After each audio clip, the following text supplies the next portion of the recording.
आइए इस विश्लेषण में प्रभु राम के वनवास के उस गहरे आध्यात्मिक दुख को एक साथ महसूस करें। शुरुआत देखिए कितनी मार्मिक है। प्रकृति भी रो रही है, मानो पूरा ब्रह्मांड ही शोक में डूब गया हो। चंदा छुप जा रहे बादल में, चांद से भी कहा जा रहा है कि वो अपना मुंह छपा ले। राजमहल का वैभव पीछे छूट गया, अब कंदमूल ही उनका भोजन है। ये सर्वोच्च बलिदान और वैराग्य है। सोचिए, पूरे ब्रह्मांड के स्वामी सिर्फ जंगली फल खा रहे। ये उनकी असीम और दिव्य विनम्रता है।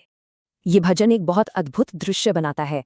आगे आगे राम जी, पीछे लक्ष्मण और बीच में माता जानकी। इस क्रम में एक गहरा संदेश है। राम जी का नेतृत्व, माता जानकी की सुरक्षा और लक्ष्मण का पहरा। पर यह दुख सिर्फ जंगल तक नहीं रहा। इसकी गूंज पीछे अवध में भी बिल्कुल साफ सुनाई दे रही थी। अवध में भरत का रोना ईश्वर से दूर होने की उसी गहरी तड़प और पीड़ा का परम प्रतीक है। अवध से निकलकर जंगल में भटकना, गंगा तट पर आना और फिर पंचवटी रुकना, ये उनकी यात्रा थी।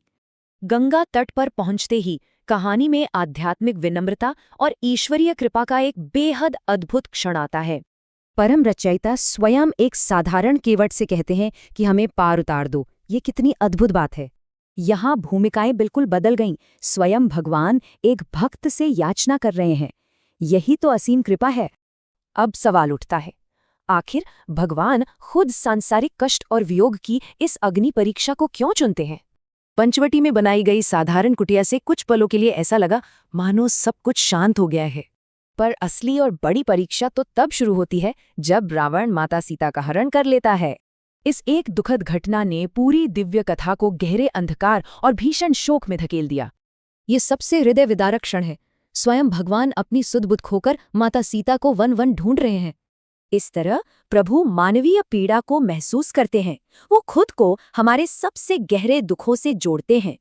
सच कहें तो ये वनवास ईश्वरीय नियम के प्रति समर्पण, विनम्र भक्ति और सांसारिक कष्टों को अपनाने का प्रतीक है। विचार करें, जब भगवान ने इतने दुख सहे तो हम अपने कठिन समय में ईश्वरीय कृपा कैसे खोजेंगे?